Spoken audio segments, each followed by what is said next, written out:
Hi, today is chicken paprikash. So get your pan nice and hot. Traditionally it should be pork lard, but I don't have any, so some oil and some butter. Don't let the butter burn. That's why the oil. And then you pat it dry your chicken pieces. Bone in, skin on. Put it in the pan.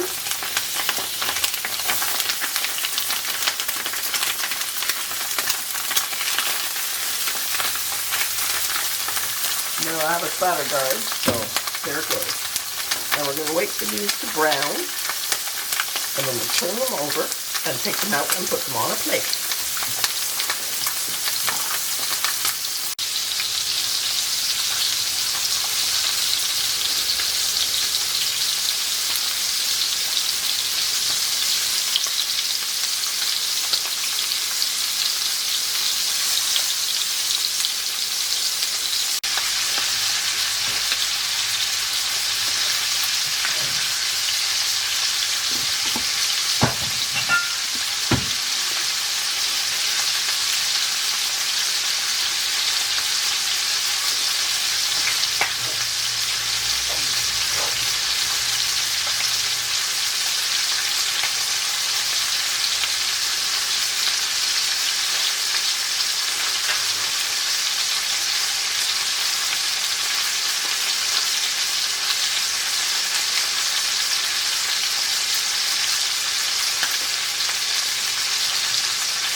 Okay, now we're going to take the chicken out and turning the pan down. Move the chicken to a plate.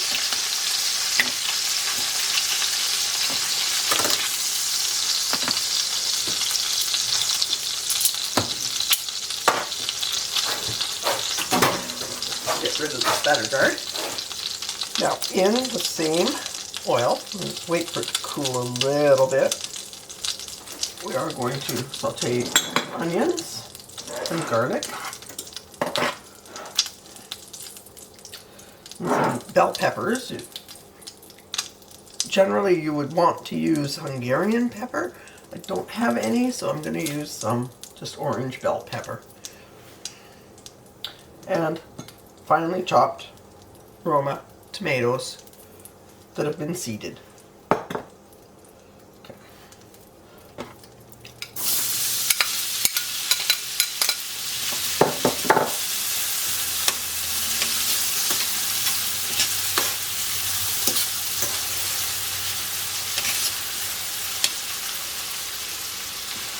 We'll give that a couple of minutes to soften the onion before we put the garlic in. You don't want to burn your garlic because it goes bitter.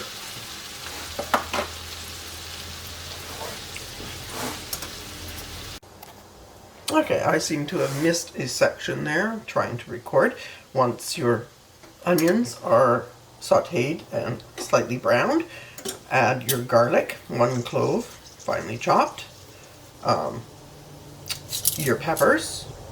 I used, as I said, an orange bell pepper. Traditionally you would use a Hungarian pepper, which are a little different, but I like the bell peppers in them if I can't get the Hungarian pepper, and a finely diced seeded Roma tomato. Now we're going to let that cook for a little bit longer, about 2 to 3 minutes,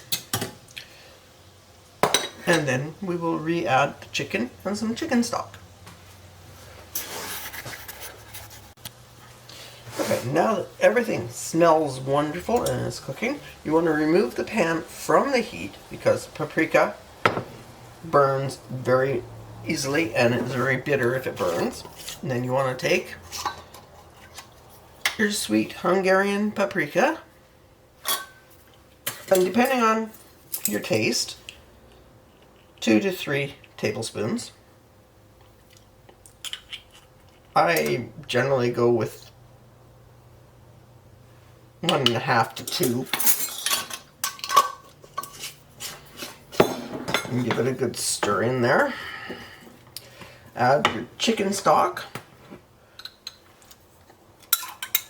About, for the amount that I'm making, that's 1 cup of chicken stock.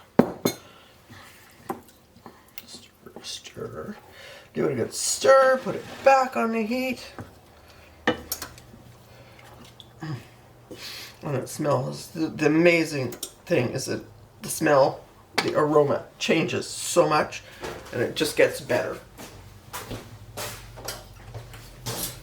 Then we take our browned chicken pieces, return them to the pan.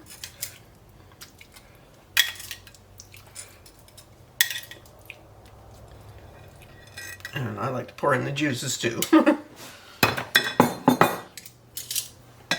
At this point, you can salt and pepper. I don't use a lot of salt, ever. So, a little dash of salt. And freshly ground pepper. Now, some paprikas you have to be careful because some are rather spicy. So if you're adding pepper as well, you could be overdoing it if you don't like spice. So just, yeah, give that a little bit of a swish around.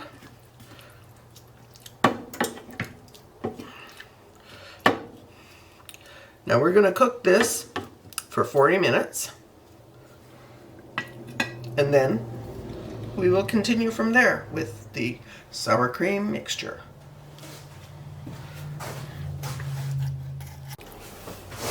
So put the lid on and turn the heat down and let it simmer gently for 40 minutes. And then you're going to add the sour cream stuff mixture. Oh, and my mistake when I said 3 to 4 tablespoons of paprika, we are talking about if you're cooking a whole chicken, like a whole cut up chicken. We are right now only doing 4 thighs. So yeah, 1 to 1.5 tablespoons is plenty.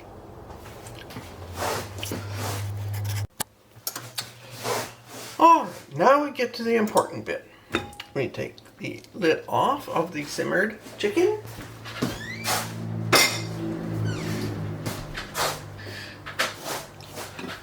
Remove the chicken from the pan.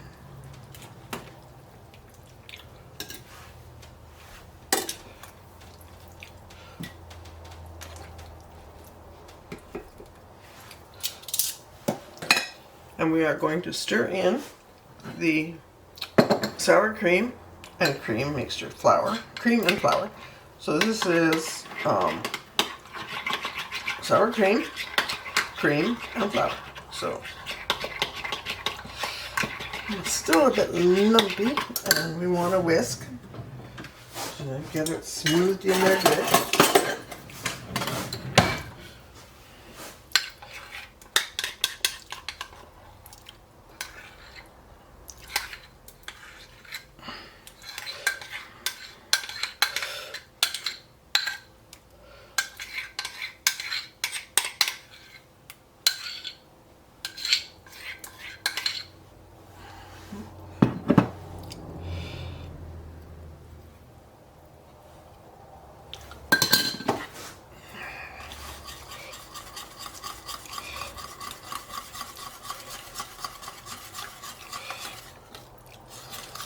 Oh, that looks lovely.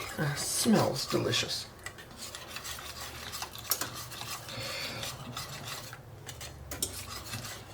Now we're going to let this thicken a little bit.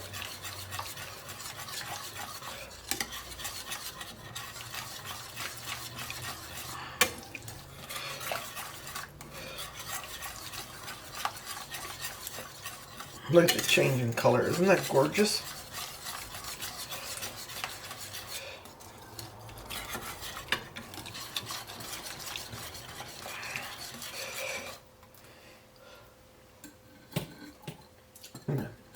I seriously need a taste.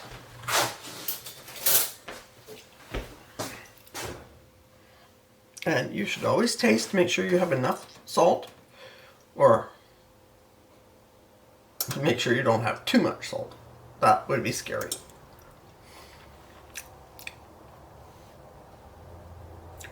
That is lovely. So let that cook because you want it to thicken a little bit.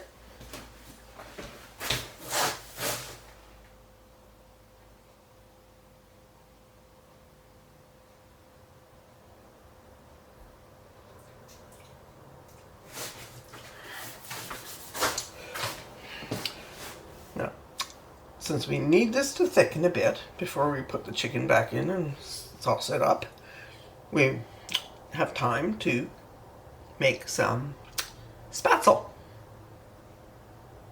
If you bought the dried stuff. If you want to make it fresh, you're going to need more time.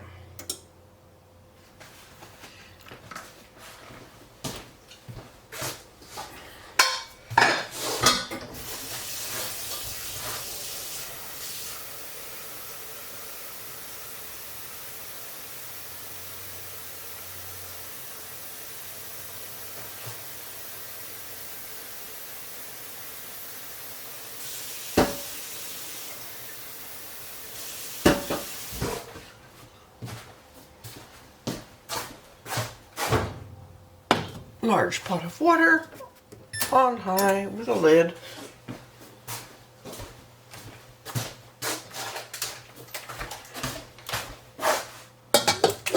And some dry spatchel noodles.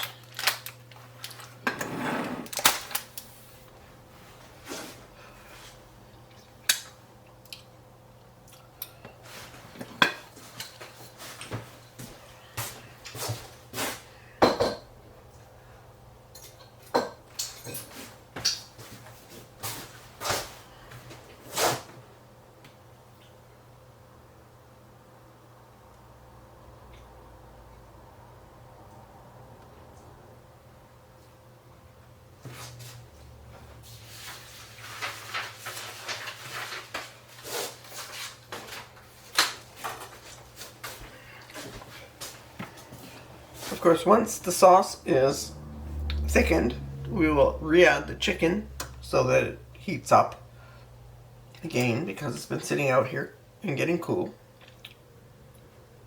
But we don't want to serve cold chicken.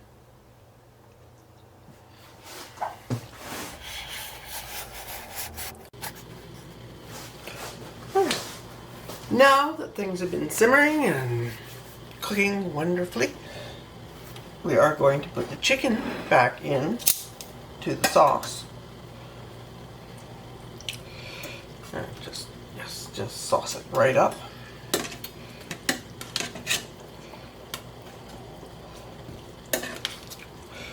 Now there's going to be a lot of sauce left over, obviously, because I just made a lot. So, and it goes well with noodles or rice or whatever you want. Mashed potatoes. So the spatzel is boiling. That does take a while. And I have a pot on the back there that you can't see that has some broccoli and cauliflower in it to go with. And this is going to be so yummy. So, because we don't really need to cook this any longer, I'm going to turn this burner off. And we'll just wait. When the spatzel is cooked, we will drain it. And then we will make an amazing plate of chicken paprikash, spatzel, broccoli, and cauliflower.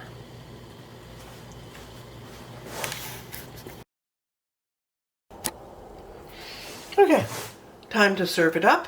We have chicken paprikash.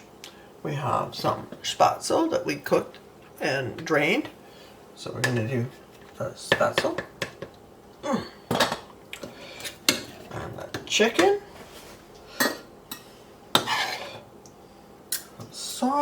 sauce, lots of sauce. Oh, look at me spilling it everywhere. Julia Child would be proud. Now we have some vegetables. We have cauliflower, which I love with paprika. And we have broccoli. This is always good for you. You gotta eat your greens. And we're going to have a wonderful dinner. I will show you the pretty picture over at the table in a moment. Thank you.